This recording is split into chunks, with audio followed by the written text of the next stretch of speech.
ಈಶ್ವರಪ್ಪ ಮನದಾಳ ವಿಶೇಷ ಕಾರ್ಯಕ್ರಮಕ್ಕೆ ಮತ್ತೊಮ್ಮೆ ಸ್ವಾಗತ. ನಾಲ್ಕು ಕಾಲ ವರ್ಷದಲ್ಲಿ ಪ್ರತಿನಿತ್ಯ ಇದನ್ನೇ ಹೇಳ್ತಾ ಇದೀರಿ ನೀವು. ಈಗ ನಿಮ್ಮ ನಾಯಕರೆಲ್ಲ ಒಂದಾದ್ರಿ, ನೀವು ಮೊನ್ನೆ ಒಂದು ಸ್ಟೇಟ್ಮೆಂಟ್ ನಾಯಕರ ಆಮೇಲೆ ಬರ್ತೀನಿ ನಾಯಕರ ಆಮೇಲೆ ಬರ್ತೀನಿ. ಮುಂಚೆ ಇದು ಈಗ ಅಶಿಸ್ತಿನ ಬಗ್ಗೆ ಮುಂಚೆ ಮುಗಿಸಿ ಹೇಳಿ.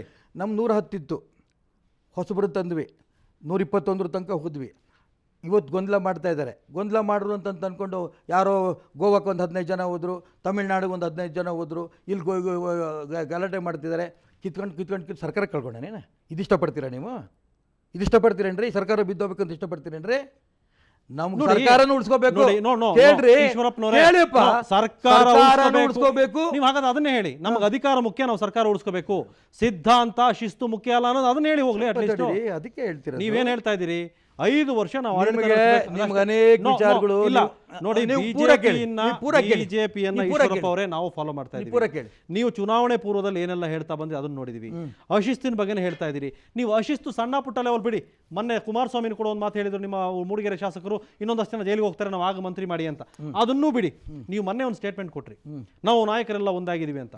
ಬಹಿರಂಗವಾಗಿ ಇಬ್ಬರು ಮಾಜಿ ಮುಖ್ಯಮಂತ್ರಿಗಳು ವಾಕ್ಸಮರ ಮಾಡ್ತಾ ಇದ್ದಾರೆ. ಇದಕ್ಕೇನು ಹೇಳ್ತೀರಿ?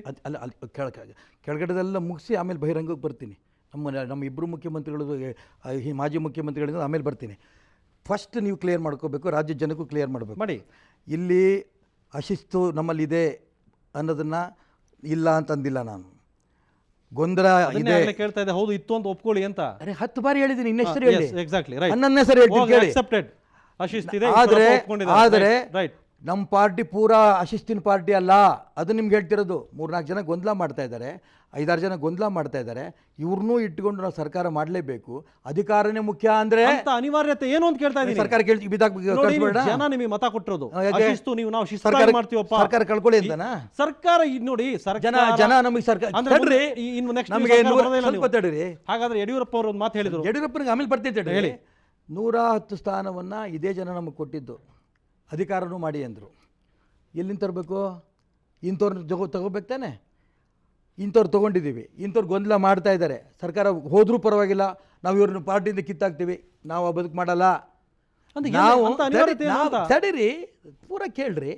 ನಾವು ಇವತ್ತು ಎಷ್ಟು ಒಳ್ಳೆ ಕೆಲಸಗಳು ಮಾಡ್ತಿದ್ವಿ, ಸರ್ಕಾರದ ಕೆಲಸಗಳನ್ನು ಜನ ಮೆಚ್ತಾ ಇದ್ದಾರೆ. ಇಂಥ ಗೊಂದಲ ಮಾಡ್ತಾ ಇರೋಂಥ ಜನದ ಬಗ್ಗೆ ನಾವು ಯಾವ ಸಂದರ್ಭದಲ್ಲಿ ಉತ್ತರ ಕೊಡಬೇಕು, ಉತ್ತರ ಅವ್ರು ಕೊಡ್ತೀವಿ. ಇದನ್ನು ಗುರುತಿಸಿ ಜನ ನಮ್ಮನ್ನು ಎಷ್ಟರ ಮಟ್ಟಿಗೆ ಬೆಂಬಲ ಕೊಡ್ತಾರೆ ದಯವಿಟ್ಟು ಗಮನಿಸಿ. ಎಲ್ಲ ಚುನಾವಣೆಯಲ್ಲೂ ಕೂಡ ಕಾಂಗ್ರೆಸ್ ಗೆದ್ದಿದೆ ಅಂತ ನಾನು ಎಲ್ಲೂ ಒಪ್ಪಕ್ತಾ ಇರಲ್ಲ. ಯಾವ ಚುನಾವಣೆ, ವಿಧಾನ ಪರಿಷತ್ ಚುನಾವಣೆ ಕಾಂಗ್ರೆಸ್ ಗೆದ್ದಿದೆ. ಬಿಜೆಪಿ ಎಲ್ಲಿ ಗೆದ್ದಿತ್ತು? ಕಾಂಗ್ರೆಸ್ ಸತ್ತಾನೆ ಅಧಿಕಾರ ಮಾಡ್ತಾ. ವಿಧಾನ ಪರಿಷತ್ತು ಹುಟ್ಟಿದಾಗಿಂದ ಭಾರತೀಯ ಜನತಾ ಪಾರ್ಟಿ ಪದವೀಧರರು ಶಿಕ್ಷಕರ ಕ್ಷೇತ್ರನ ಗೆದ್ದುಕೊಂಡೇ ಬಂದಿದ್ದೀವಿ ನಾವು. ಎಂದೂ ಕೂಡ ಕಾಂಗ್ರೆಸ್ ಗೆದ್ದಿಲ್ಲ. ಇದು ಗೊತ್ತಿರಲಿಲ್ಲ ನಿಮಗೆ.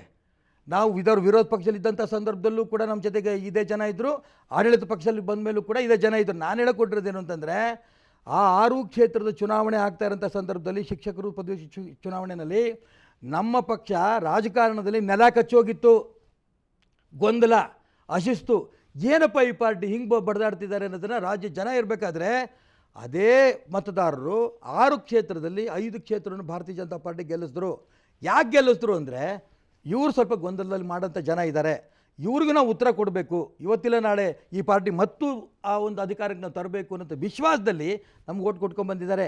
ಅಭಿವೃದ್ಧಿ ಚೆನ್ನಾಗಿ ಮಾಡ್ತಾ ಇದ್ದಾರೆ, ಗೊಂದಲ ಮಾಡ್ತಿದ್ದಾರೆ. ಅಭಿವೃದ್ಧಿ ಚೆನ್ನಾಗಿ ಮಾಡ್ತಾ ಇದ್ದಾರೆ, ಅಶಿಸ್ತು ಮಾಡ್ತಿದ್ದಾರೆ. ಅಶಿಸ್ತಿಗೆ, ಗೊಂದಲಕ್ಕೆ ನಾವು ಉತ್ತರ ಕೊಡೋಂಥ ದಿನ ಬಂತು ವಿಧಾನಸಭೆ ಚುನಾವಣೆ. ಅಭಿವೃದ್ಧಿಯ ಹರಿಕಾರರಿಗೂ ಒಂದಷ್ಟು ಪ್ರಶ್ನೆಗಳಿದಾವೆ. ಪ್ರಶ್ನೆ 100 ಕೇಳ್ರಿ. ಆಮೇಲೆ ಅಭಿವೃದ್ಧಿ ಹರಿಕಾರ, ನಾವು ಅಭಿವೃದ್ಧಿ ಎಲ್ಲಿ, ಏನು ಅಭಿವೃದ್ಧಿ ಬರ್ತೀನಿ ಅದಕ್ಕೂ. ಎಲ್ಲಿ ನೋಡಿ, ಕೇಂದ್ರದ ಪ್ಲಾನಿಂಗು ನಮ್ದಲ್ಲ, ಕೇಂದ್ರ ಸರ್ಕಾರದ್ದು. ಅವರು ಇಡೀ ದೇಶದಲ್ಲಿ ಇವತ್ತು ಸರ್ವೆ ಮಾಡಿಕೊಂಡು, ಇಲಾಖೆಗಳ ಬಗ್ಗೆ ಮಾಡಿಕೊಂಡು, ಗುಜರಾತ್ ದೇಶದಲ್ಲಿ ಅಭಿವೃದ್ಧಿ 1ನೇ ಸ್ಥಾನ ಅಂತ ಮಾಡಿದೆ ತಾನೆ. ನಿಮಗೆ ಗೊತ್ತಾ ಸೊಮ್ಮೆ?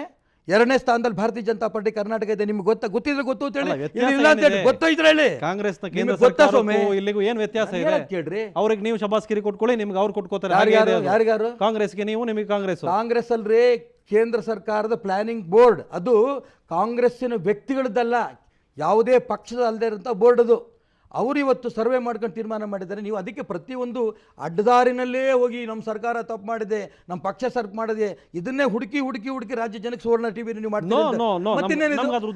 ನೋಡಿ. ಅಲ್ರಿ, ದೇಶದಲ್ಲಿ ಎಲ್ಲಾ ಸರ್ಕಾರ ಮಾಡಿರೋದ್ರಲ್ಲಿ ಸಾರಿಗೆನ 1ನೇ ಸ್ಥಾನದಲ್ಲಿ ಬಂದಿದ್ವಿ, ಗ್ರಾಮೀಣ ಅಭಿವೃದ್ಧಿ ಸ್ಥಾನದ 1ನೇ ಸ್ಥಾನದಲ್ಲಿ ಬಂದ್ವಿ, ಶಿಕ್ಷಣ 1ನೇ ಸ್ಥಾನದಲ್ಲಿ ಬಂದ್ವಿ. ಹೌದಾನೆ? ನಿಮಗೆ ಗೊತ್ತಾ? ಇದನ್ನು ಹೇಳ್ತೀರಾ ನೀವು ಇದನ್ನು ಹೇಳಲ್ಲ. ಇಲ್ಲಿ ಗೊಂದಲ ಇದೆ, ಚಂದ್ರಪ್ಪ ಏನು ಹೇಳಿದ್ರು, ಗೋಪಾಲಕೃಷ್ಣ ಹೇಳಿದ್ರು, ಇದರಲ್ಲೇ ಆನಂದ ಪಡ್ತೀವಿ ನೀವು. ಅದು ನೀವು ಆನಂದ ಪಡೋದೇ ಇದರಲ್ಲಿ. ಅದು ಯಾವ ರೀತಿ ಹೇಳ್ತಾ ಇದೀರಿ ಅನ್ನೋದನ್ನು ಕೂಡ ಎಕ್ಸ್ಪ್ಲೈನ್ ಮಾಡಿ ನೀವು. ಯಾವ ರೀತಿ? ಶಿಕ್ಷಣದಲ್ಲಿ ಇಲ್ಲಿ ಹೇಗಾಗಿದೆ ಅನ್ನೋದು, ಅದೇ ಸ್ವಾಮಿ, ಉನ್ನತ ಶಿಕ್ಷಣದ ಕಥೆಗಳೇನಾಗ್ತಾ ಇದೆ, ಯೂನಿವರ್ಸಿಟಿಗಳ ಕಥೆ ಏನೋ ಅಂತ ಬಹಿರಂಗವಾಗಿ ಚರ್ಚೆ ನಡೀತಾ ಇದೆ. ನಾನು ಅದಕ್ಕೆ ಹೇಳ್ತೀನಲ್ರಿ ಸ್ವಾಮಿ, ನಿಮಗೆ ಗ್ರಾಮೀಣಾಭಿವೃದ್ಧಿ ಇಲಾಖೆಯಲ್ಲಿ ದೇಶದಲ್ಲೇ ನಾವು ಮೊದಲನೇ ಸ್ಥಾನದಲ್ಲಿದ್ದೀವಿ ಅಂತ ಕೇಂದ್ರ ಸರ್ಕಾರದವರೇ ನಮಗೆ ಮೊದಲನೇ ಸ್ಥಾನ ಕೊಟ್ಟಿರೋದು. ಭಾರತೀಯ ಜನತಾ ಪಾರ್ಟಿ ಎಲ್ಲ ಕೇಂದ್ರ ಸರ್ಕಾರದಲ್ಲಿ ಇರೋದು ಇವತ್ತು. ಹೌದಾ ಇಲ್ವೋ ನೀವು ಹೇಳ್ರಿ, ಅದನ್ನ ಒಪ್ಕೊಂಡು ಜನದ ಮುಂದೆ ಇಡ್ರಿ. ಹೌದು, ಒಳ್ಳೆ ಕೆಲಸ ಮಾಡಿದಿರಿ ಅಂತ. ಆಯ್ತು, ಗುಜರಾತ್ ಕಂಪೇರ್ ಮಾಡಿದ್ರಿ ಎಂಪ್ಲಾಯ್ಮೆಂಟ್ ವಿಚಾರದಲ್ಲಿ. ತಾವು ಬಿಜೆಪಿ ಸರ್ಕಾರ ಬರೋದಕ್ಕೆ ಮೊದಲು ಒಂದಷ್ಟು ಆಶ್ವಾಸನೆಗಳನ್ನು ಕೊಟ್ರಿ, 4 ಕಾಲ. ಅಲ್ಲಲ್ಲ, ಇದು ಮುಗಿತಾ? ಯಾವುದು? ನಾವು ಅಭಿವೃದ್ಧಿ ಕಾರ್ಯಗಳಲ್ಲಿ ಏನೇನ್ ಮಾಡಿದೀವಿ ಇನ್ನು ಕೇಳ್ತೀನಿ, ಹೇಳ್ತೀನಿ ನಾನು ಹೇಳ್ತೀನಿ ಕೇಳಿ ಎಂದೆ. ಇವತ್ತು ಈಗ ತಾನೇ ನಾನು ಕಂದಾಯ ಮಂತ್ರಿ ಅದೇ. ಇದು ಹೌದಾಗಿದ್ರೆ ಒಪ್ಕೊಳ್ಳಿ, ಕಂದಾಯ ಮಂತ್ರಿ ಒಪ್ಕೊಳ್ರಿ. ಈ ಮೊನ್ನೆ ಕಂದಾಯ ಮಂತ್ರಿ ಅಂತ ಒಪ್ಕೊಳಕ್ ಆಗದೆ, ಬಿಡಕ್ ಆಗಲ್ವೇ? ಪ್ರಮಾಣ ವಚನ ತಗೊಂಡಿದ್ದೀರಿ ಸರ್. ನೀವು ಇಂಥ ಮಾತುಗಳು ಆಡೋದ್ರಲ್ಲಿ ಬಹಳ ಹೇಳಿ ಸರ್, ಬಹಳ ಪ್ರವೀಣರು. ಇಲ್ಲ ಸರ್, ನೀವಲ್ರಿ ಇಡೀ ದೇಶ ಒಪ್ಪಿದೆ ನಾನು ಕಂದಾಯ ಮಂತ್ರಿ ಒತ್ತೊತ್ತು ಹೇಳಿದ್ ನೀವು. ಹೇಳಿ ಸರ್, ಅದೇನು ಒತ್ತೊತ್ತು ಹೇಳ್ತೀರಿ? ಇಲ್ಲ, ನೀವು ಕಂದಾಯ ಸಚಿವರು ಅಂತ ಒಪ್ಕೋಬೇಕು. ಯಾವ ರೂಪದಲ್ಲಿ ಹಿಂಗ ಕೇಳೋದು? ನೋ ಹಾಗಲ್ಲ. ಈ ಹಗುರವಾಗಿ ಮಾತಾಡೋದು ಇಲ್ಲ ಸರ್, ಇಲ್ಲ ಸರ್, ಹೇಳಿ ಸರ್. ನೀವು ಸೀರಿಯಸ್ ಆಗಿ ನೀವು ಮಾಡಿದ್ರೆ ಇಲ್ಲ, ಖಂಡಿತ ಇಲ್ಲ, ನಾನು ಎದ್ದೋಗ್ತೀನಿ. ಇಲ್ಲ ಸುವರ್ಣ ಟಿವಿ ರಾಜ್ಯ ಜನ ನೋಡ್ತಿರ್ತಾರೆ. ನಿಮ್ಮ ಬುದ್ಧಿವಂತಿಕೆ, ನಿಮ್ಮ ನಾಟಕ ನನ್ನ ಹತ್ರ ನಡೆಯಲ್ಲ ನೋಡಿ. ಈ ಪತ್ರಕರ್ತರ ಪ್ರಶ್ನೆಗಳಿಗೆ ನೀವು ಯಾವಾಗಲೂ ಯಾಕೆ ಹೀಗೆ ಎಗರಾಡ್ತೀರಿ? ನೀವು ಕೇಳೋ ಸ್ಟೈಲ್ ಇದೆಯಲ್ಲ. ಹೌದು ಕಂದಾಯ ಮಂತ್ರಿ ನೀವೇನ್ರಿ ಹೇಳ್ಬೇಕು? ಅಲ್ಲ, ಕಂದಾಯ ಮಂತ್ರಿ ಯಾಕೆ ಹಾಗೆ ಇದು ಮಾಡ್ಕೋತೀರಿ ಅಂತ ಪೂರ ಕೇಳ್ರಿ. ನಾನು ಏನ್ ಮಾಡಿದ್ದೀನಿ ಅನ್ನೋದು ಕೇಳಕ್ ತಯಾರಿಲ್ಲ, ಅದನ್ನ ನೀವು ಹೇಳಕ್ ತಯಾರಿಲ್ಲ. ಅದ್ಬಿಟ್ಟು ನೀವು ಯಾವ್ದು ಯಡಿಯೂರಪ್ಪನವರು ಸದಾನಂದ ಗೌಡರು ಬಡದಾಡ್ತಿದ್ರು, ಹೌದಾ? ಈ ಪ್ರಶ್ನೆ 10 ಸರಿ ಕೇಳಿದಿರಿ. ನಾನು 94 ಅಮೆಂಡ್ಮೆಂಟ್ ಮಾಡಿ ರೂರಲ್ ಡೆವಲಪ್ಮೆಂಟ್ ಇಡೀ ಕರ್ನಾಟಕ ರಾಜ್ಯದ ಎಲ್ಲ ಗ್ರಾಮೀಣ ಪ್ರದೇಶದಲ್ಲಿ ವಾಸ ಮಾಡ್ತಾರೆ ಬಡವರಿಗೆ, ಸರ್ಕಾರಿ ಭೂಮಿಲಿರೋರಿಗೆ ಅವರಿಗೆ ಹಕ್ಕುಪತ್ರ ಕೊಟ್ಟಿದ್ದು. ನಿಮ್ಮ ಟಿವಿನಲ್ಲಿ ಬಂದಾರು ಪ್ರಶ್ನೆ ಕೇಳಕ್ಕೆ ತಯಾರಿದ್ದೀರಾ ನೀವು? ಇದು ಅಭಿವೃದ್ಧಿ ಅಲ್ವಾ? ಕಂದಾಯ ಮಂತ್ರಿಯಾಗಿ ಇಷ್ಟು ವರ್ಷ ಯಾವನ್ನು ಮಾಡಿದ್ದು, ಯಾರೇ ಮಂತ್ರಿ ಮಾಡಿದ್ದು ನಾ ಮಾಡಿದ್ದು, ಹೌದಾ? ಗೊತ್ತಾ ನಿಮ್ಗೆ ಹೋಗ್ಲಿ ಇದು? ಯಾಕೆ ನಿಮ್ಮ ಕಂದಾಯ ಹಿಂದೆ ಮಂತ್ರಿ ಯಾಕೆ ಮಾಡಿ ಯಾಕೆ ಮಾಡಿದ ಕೇಳ್ರಿ, ಹಿಂದಿದ್ದು ಯಾಕೆ ಮಾಡಿದ್ ಕೇಳ್ಬೇಡ್ರಿ. ಹಿಂದೆ ನಿಮ್ಮ ಸರ್ಕಾರ ಈಶ್ವರಪ್ಪ ಮಾಡಿದಿರಿ. ನಾನು ಆಯ್ತಪ್ಪ ನೀವು ಮಾಡಿದಿರಿ ಒಪ್ಕೋತೀನಿ. ಆಯ್ತಪ್ಪ ಮಾಡಿದಿರಲ್ಲ, ನೀವು ಆಯ್ತಪ್ಪ ಮಾಡಿದಿರಲ್ಲ, ಕೇಳ್ಬೇಕಾದ್ ಯಾವ ರೀತಿ ಕೇಳ್ತೀರಿ ನೋಡಿ. ಅಲ್ಲ ಈಶ್ವರಪ್ಪನವರೇ ನೋಡಿ, ಅದಕ್ಕೆ ಹೇಳ್ತೀರಿ ಹಿಂದಿರೋದು ಯಾಕೆ ಮಾಡಿಲ್ಲ ಅಂತ ಕೇಳ್ಬೇಡಿ. ನೀವು ಮಾಡಿ ತುಂಬಾ ಸಂತೋಷ ಅಂತ ಹೇಳ್ರಿ. ಮುಂಚೆ ಖಂಡಿತ ಸಂತೋಷ, ನೀವು ಮಾಡಿದ್ರಿ ಸಾರ್ವಜನಿಕರು ಸಂತೋಷ. ಇಲ್ಲ ನೋ, ನೀವು ನಾನು ಒಪ್ಕೋತೀನಿ, ಒಳ್ಳೆ ಕೆಲಸ. ನಮ್ಮನ್ನ ಸ್ಥಾನದಲ್ಲಿ ಕೂರಿಸಿ ನೀವು ಬಹಳ ಬುದ್ಧಿವಂತಿಕೆ ಒಪ್ಪಲ್ಲ. ಸಾಮಾನ್ಯ ಪ್ರಶ್ನೆಗಳನ್ನೇ ಕೇಳ್ತಾ ಇದ್ದೀನಿ. ಇಲ್ಲ ಈಶ್ವರಪ್ಪನವರೇ, ಪೂರ ಕೇಳಿಯಪ್ಪ. ಇದು ಈ ನಾನು ನೋಡಿ, ನಾನು ಅದಕ್ಕೆ ಹೇಳ್ತೀನಿ, ಹೇಳಿ ಮುಂದುವರಿಸಿ. ನೀವು ಎಲ್ಲಾರ್ತಾಗೂ ಬುದ್ಧಿವಂತಿಕೆ ಪ್ರದರ್ಶನ ಮಾಡಿ. ಹೇಳಿ ನನ್ನ ಹತ್ರ ಆಟ ನಡೆಯಲ್ಲ. ಆಯ್ತು ಮುಂದುವರಿಸಿ. ಸ್ಪಷ್ಟವಾಗಿ ಹೇಳ್ತೀನಿ ನಾನು. ಇಲ್ಲ ಸರ್, ಉತ್ತರ ಹೇಳಿ ಸರ್. ಉತ್ತರ ಹೇಳ್ತೀನಿ, ಪೂರ ಕೇಳಿ. ಅದಕ್ಕೆ ನಾನು ಹೇಳ್ತಿರೋದು. ಹೇಳಿ. ನೀವು ನಾನು ಕಂದಾಯ ವಿಚಾರ ಹೇಳ್ತಾ ಇದ್ರಿ ನೀವು. ಕಂದಾಯ ಮಂತ್ರಿ ಆದ ತಕ್ಷಣ ಇಡೀ ಕರ್ನಾಟಕ ರಾಜ್ಯದಲ್ಲಿ ಅಂತ ಗ್ರಾಮೀಣ ಪ್ರದೇಶದಲ್ಲಿ ವಾಸ ಮಾಡ್ತಿರೋಂಥ ಬಡವರಿಗೆ ಹಕ್ಕುಪತ್ರವನ್ನು ಕೊಡಬೇಕು, ಇದು ಯೋಚನೆ ಮಾಡ್ಕೊಂಡು ಬಹಳ ವರ್ಷದಿಂದ ನನ್ನ ಆಸೆ ಇತ್ತು.